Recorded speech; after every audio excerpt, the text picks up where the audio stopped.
where also the alleged gunman Adam Lanza lived. Around 2 o'clock this afternoon, state police, they come here, they're looking for clues, trying to get any evidence to piece together what happened, what went wrong at that school. So they come to the home here of the mother, who's also a teacher at the school, and they discover around 1:52 a female on the second floor with a gunshot wound to her head, a fatal gunshot wound to her head. And of course, they are investigating that. When that happened, as you can see by the video, take a look, that is when the state police covered this neighborhood with their tactical units, heavily armed, in camouflage. They went door to door, telling families to evacuate at that time because they didn't know for certain whether there was any other gunman that was out there. Of course, they come to find out that was not the case, but they weren't taking any chances. So they evacuate. Now, we know the families are back in this neighborhood, including a woman by the name of Marsha Moskowitz. She was a bus driver for years, for over a decade, and she remembers driving the Lanza boys, the two brothers, and she also remembers driving the youngest, Adam Lanza. Take a look. He was a nice kid, very polite. She raised very nice boys to me. That's why I think it's a shock to even know them and realize who they are and what he did. You can't understand what happened, that he snapped, what have you, and he took such innocent lives. That is Marsha Moskowitz, a former bus driver who drove students for 10 years in this school district. She remembers driving the Lanza boys. She says they were well behaved. Of course, that's always one of the most important things a bus driver remembers about her former passengers. But keep in mind, that was maybe 5-6 years ago that Adam Lanza drove her bus. We don't know what happened over the course of those next 6 years that made him, at least allegedly, had this incident today. We just don't know. We can tell you, though, that the Lanzas lived in this neighborhood. It is a rather upscale neighborhood. As I said, the homes are 4,000 square feet. They are luxurious by the standards in this area because this is partially a rural community. As you come here, you pass through farmlands, and we were a little surprised to see this large a development here. But that's the story now from Newtown. Back to you. Hoffer, thank you very much. Keep up the work, and we'll get back to Jim in a few minutes. He is at the second crime scene in the story. We now want to go to Diana Williams, who is also in Newtown this evening. And Diana, you've been talking to parents, people in the community, just talking about what a tragic situation this is and how they're all pulling together. What's happening right now? Well, yeah, Sade, let me kind of set the scene a little bit for folks who may have not been following us earlier in the day. We're in the village of Sandy Hook, which is part of Newtown. We're kind of at one of the major intersections here in town. And if you take a look over there, that's the town's Christmas tree, which is lit up tonight. And this is kind of an area in the town where, you know, people can learn about community events that are going on. This is where they put up signs about where they're selling the Christmas trees or the poinsettias. This is a small town. It's a rural community. It is only about 27,500 people in this community. And it's a town filled with white clapboard buildings, a town that has a wine store, a little deli. It's got a quaint main street. It's a very, very close-knit community. And so you can imagine when news came out about this morning, there were some people who thought it was a hoax. They didn't believe it at first. Of course, they certainly do believe it tonight. The elementary school, we were told by one person here, there are 4 of them actually, but the Sandy Hook Elementary School, their website at this point, by the way, has been shut down. But the Sandy Hook Elementary School has about 600 students, 46 faculty members. We do not know how many students were actually there today, but we did check the school's website, and here's the school motto. It is, think you can, work hard, get smart, be kind. That is the motto for the students at the Sandy Hook Elementary School, one of 4, as I said, in this community. It's a tight-knit community. Everybody here is sticking together. Absolutely shocked about this. And as we've said earlier, there are a number of services here tonight, and I want you to know that there's a prayer service at the Newtown Congregational Church, that starts at 7 o'clock. There's one at the Methodist Church, and there's one at St. Rose. And St. Rose saying it's going to be open. Its doors will be open 24/7 for the next several days. As you can imagine, parents in this community are hugging their children very tight tonight. We have seen people crying in the streets. Less of that now. I think many people are home, if not at some of these services that are coming up shortly. People tonight just still in shock, but saying that this is a community that will bond and hold together and get through this as best they can. Sade and Bill, back to you. Yeah, Diana, I'm sure that many of these parents are hugging their kids just a little bit tighter this evening, telling them how much they love them. Diana Williams reporting from Newtown tonight. Thank you, Diana. Diana's going to stay out there for us throughout the night as we continue our extended coverage of this just horrific carnage in Newtown, Connecticut. Many politicians, elected officials, authorities, not surprisingly, coming out and talking about the bigger issue here, and that is the question of guns in America. There have been so many mass shootings, so much carnage this year.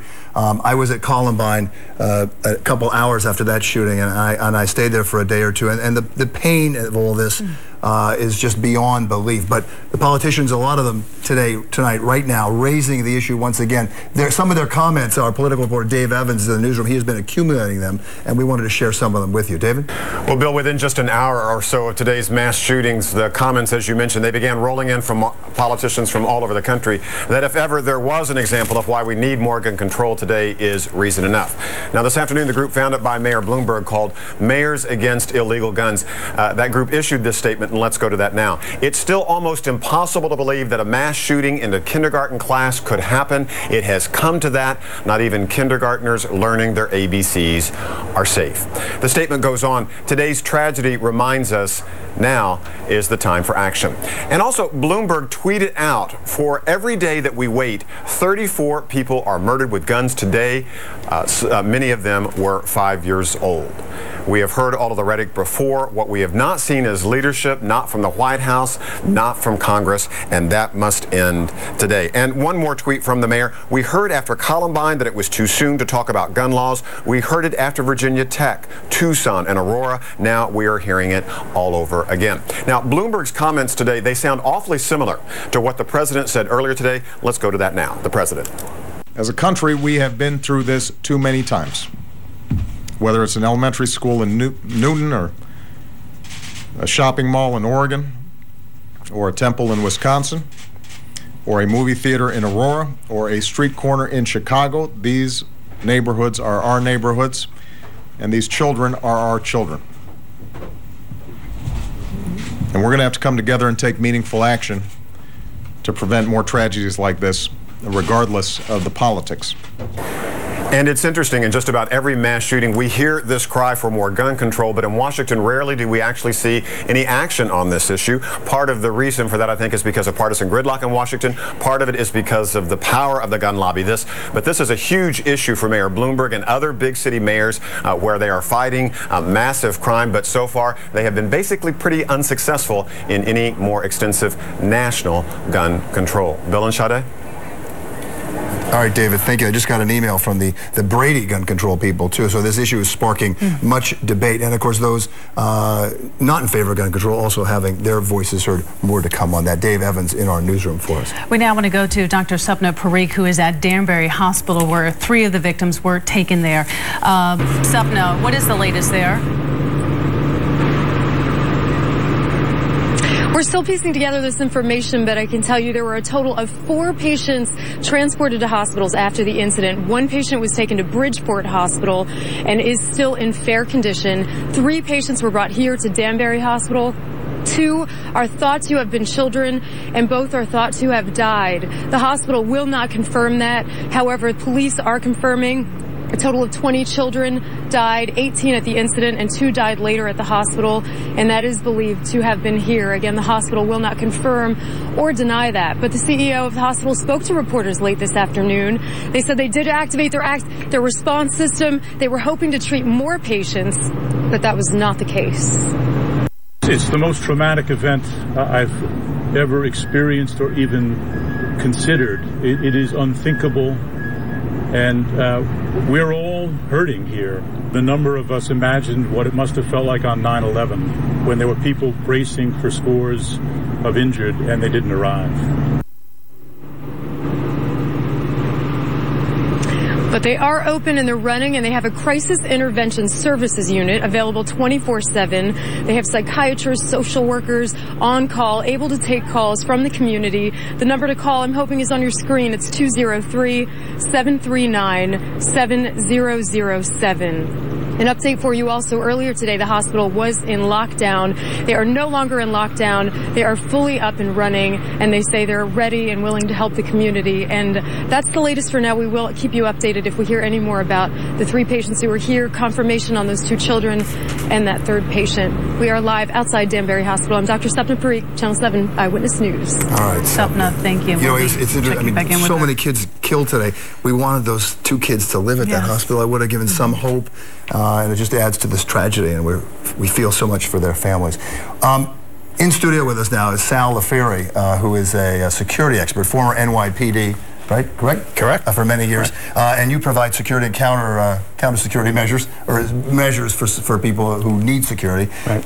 We've been talking a lot today about the security at the school. I have kids in school. You know, after a while, we all have IDs and everything else. After a while, everyone knows everybody, and you wave hi. That's probably what happened here today. This kid went to that school. His mother worked there. The guards knew him probably, and they just waved him through.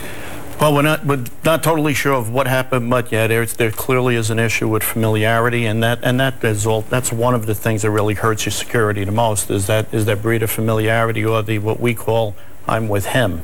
You know, and you get a VIP comes in and he brings in a bunch of people with him. We saw that at City Hall a few years ago with the shooting. The council member, With the council member. You know, we're taking a look at these security issues. This school just issued new security measures for the start of the school year. Given this latest situation, of course, everybody's going to start to look at all of their measures that are put in place in school, but what would you recommend given this? As I had said on an earlier broadcast here, I think one of the things that we really need to take a look at is, you know, if you take the suggestions that the U.S. Secret Service and the FBI put out in their school report, what you need to do is look at the fact that these things just don't happen. This didn't start this morning. This started over a period of time. We are going to see, when you go back and do the psychological forensics, if you will, on this, in this situation, we're going to go back and we're going to see that there were red flags that were posted along the way. And I think that's where we really need to sort of step it up some with the schools. You know, we're starting to see changes in workplace violence now. People that are under, you know, orders of protection, and starting to let workplace know that, you know, when there are potentials to violence. Schools have sort of been off, you know, kind of hands-off thing. You don't want to even think about this happening at a school, especially a grammar school. So in a situation like this, I think one of the things we need to look at is what can we do proactively before these situations lead up to it, because by the time it gets to the door, it's too late. You know, we after 9/11, we stepped up our security. You can't get in here. Most other organizations, you need a pass, and you got to swipe it and everything else. It's hard to imagine, though, that schools are going to do what you're saying. I mean, that said, I've gotten emails from 2 of my kids' schools saying, we're reviewing security procedures. It's just hard to imagine that at an elementary school, they're going to have some sort of tough security measures before you can get in. Well, yeah, you don't want to have, you know, the magnetometers, you know, you don't want to have airport-style screening to get into a school. You don't want to do that. But are we really at a place where we have to do that? You know, obviously we're right on the eve of this occurring, so obviously tensions and emotions are really high about this. Do we really need to do this? No, I think if you look at it in a larger perspective with the frequency of occurrences, you know, they're large impacts, but they don't happen that often.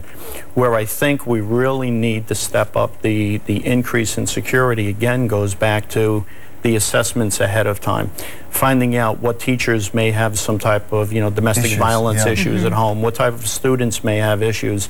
Students in some of our clients on the high net worth individuals, when they have children in school, we're always concerned about kidnapping attempts on them. So you start looking at all of those potential threats, and you start to recognize what some of the issues might be. Then you can put countermeasures in place, or you can adjust accordingly. But, for grammar school and especially for kindergarten, you don't want to see a kindergartner go through airport-style screening. Yeah, but that is quite extensive if you think about it,